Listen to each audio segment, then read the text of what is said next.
Ethan Reed believed he understood the meaning of peace when he first turned his car into Jesus Maplewood Grove.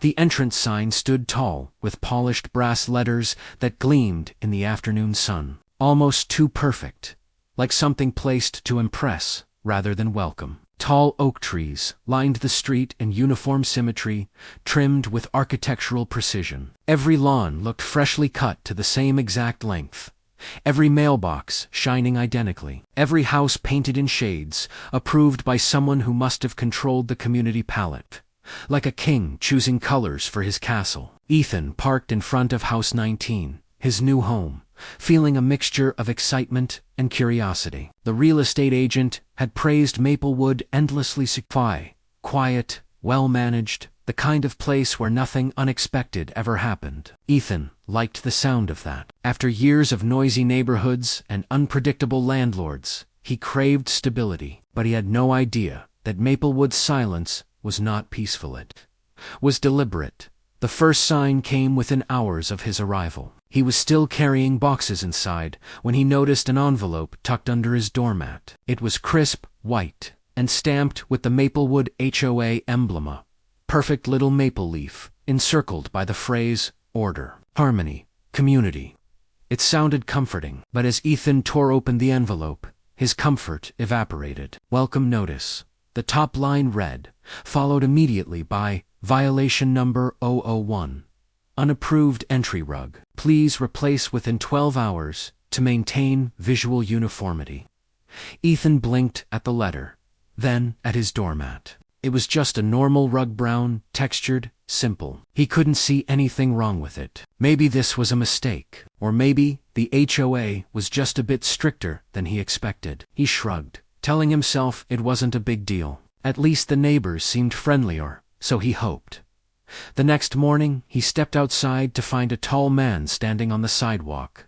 Stiff posture, arms crossed behind his back like a soldier. The man wore a neatly ironed polo shirt, with the HOA emblem embroidered on the chest. He introduced himself as Richard Palmer, the Maplewood HOA president. His smile was tight, controlled, almost practiced. "Welcome to Maplewood, Mr. Reed," he said, glancing briefly at Ethan's replaced doormat. "We appreciate residents who follow guidelines promptly. It ensures our community continues to uphold excellence."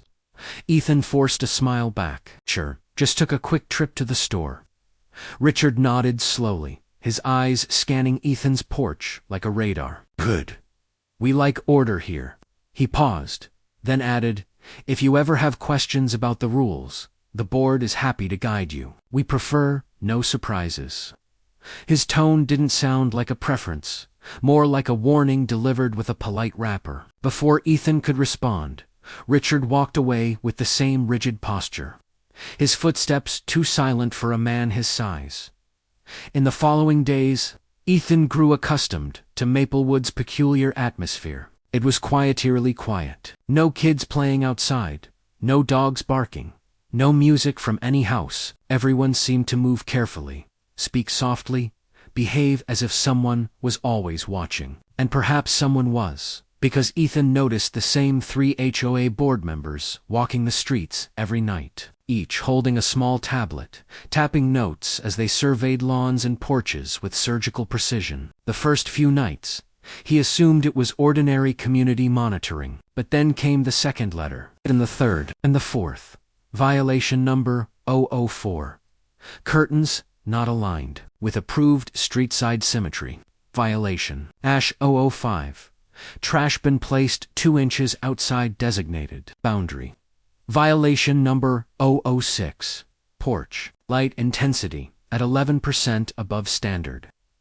Ethan tried to laugh it off, but the constant stream of warnings felt absurd. "Is this place serious?" he muttered, one night while staring at a letter regarding the reflective inconsistency of his mailbox. He decided to ask a neighbor. The woman living next door, Claire Bennett, looked startled when Ethan knocked. She peeked through the blinds, before opening the door only halfway. "Hi," Ethan said. "Sorry to bother you, but I keep getting these HOA letters. Is this normal?" Claire's eyes darted up and down the street. "Keep your voice down," she whispered. She stepped outside and closed the door behind her, as if afraid someone inside might hear her. Yes, it's normal. Everything is normal if you follow the rules.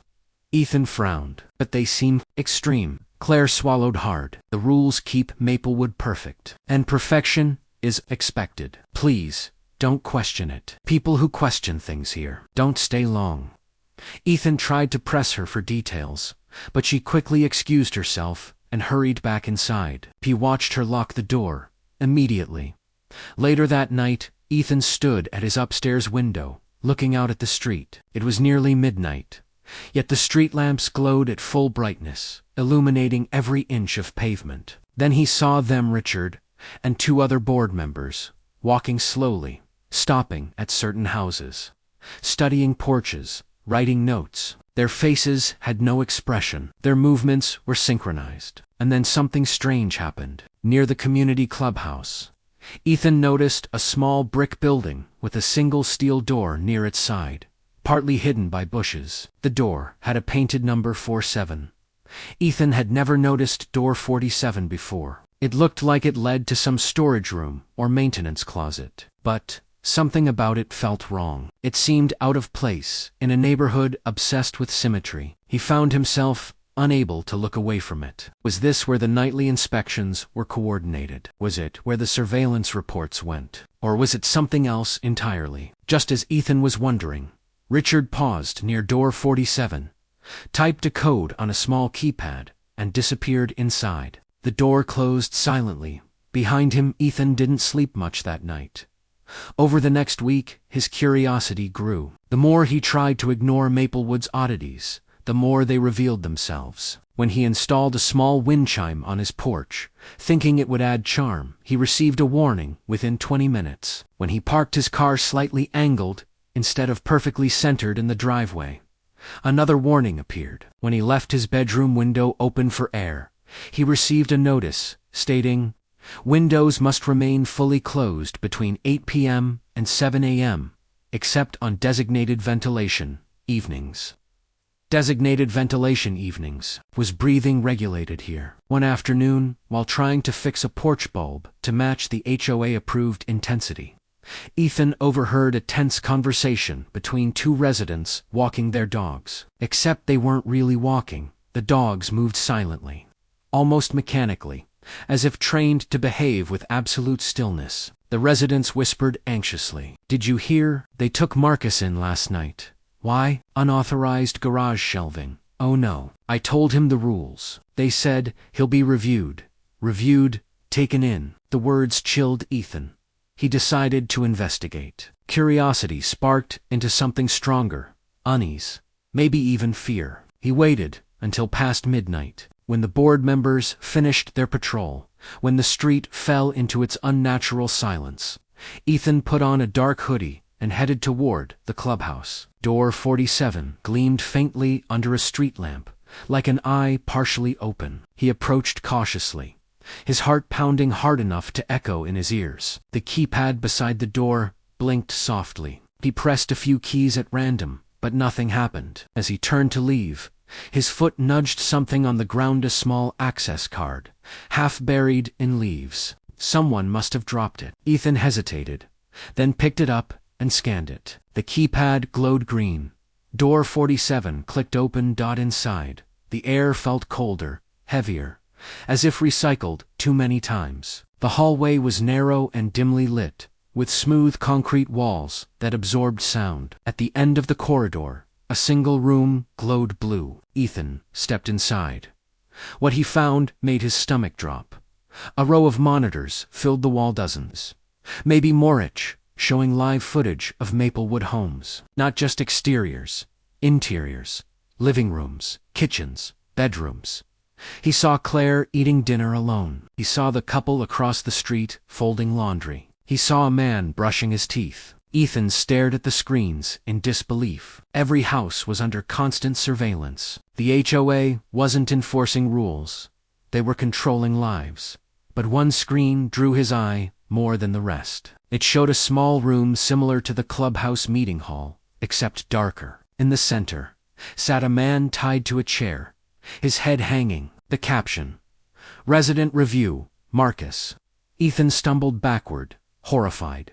A sudden voice behind him froze his blood. "Mr. Reed," Richard said. "You're not authorized to be here." Ethan turned slowly. Richard stood in the doorway with two board members, their faces still empty, but their eyes were filled with a new intensity. "Curiosity," Richard said. "Stepping closer is the enemy of order." Ethan backed toward the wall. "You're spying on everyone. This is illegal. This is insane." Richard shook his head. "This is Maplewood, and Maplewood thrives because we eliminate chaos. People believe they want freedom, but freedom brings disorder, fear. We protect them from that." Ethan's breath tightened. "You're imprisoning people for garage shelves." Richard smiled faintly. "Every violation threatens the harmony, and harmony is absolute." Before Ethan could react, the two board members rushed forward. He dodged one, pushed past the other, and sprinted through the hallway. Shouts echoed behind him. He burst through door 47 and ran across the empty street, toward his house. Porch lights flickered on simultaneously, like eyes widening in alarm. Curtains shifted. Doors cracked open. The entire neighborhood seemed to wake. But no one stepped out to help. They only watched. He reached his driveway, fumbled with his keys, yanked open his car door, and started the engine. Behind him, Richard and the board members emerged from the shadows. Richard raised a hand, and every porch light brightened at once, blinding white. Ethan slammed the gas pedal. The car shot forward, tires screeching against the perfect pavement. He sped through the main gate, nearly ripping it off its hinges, and didn't stop driving for miles. He didn't return for his belongings. He didn't return for explanation. He simply left Maplewood Grove behind him, vowing never to step foot near that place again. But sometimes, late at night, Ethan would get letters with no return address. Letters containing a single sentence: "Residents must comply." He ignored them. Then one day, he noticed a new community being advertised on a billboard during his drive home. Quiet, controlled, peaceful. The sign read, "Welcome to Cedarbrook Haven, managed with order, harmony, community." And below it, the emblem was the same maple leaf. Ethan realized Maplewood was not just a neighborhood. It was a network, a system, expanding and somewhere out there, behind another hidden door, maybe door 47 again, maybe another number the monitors were still glowing.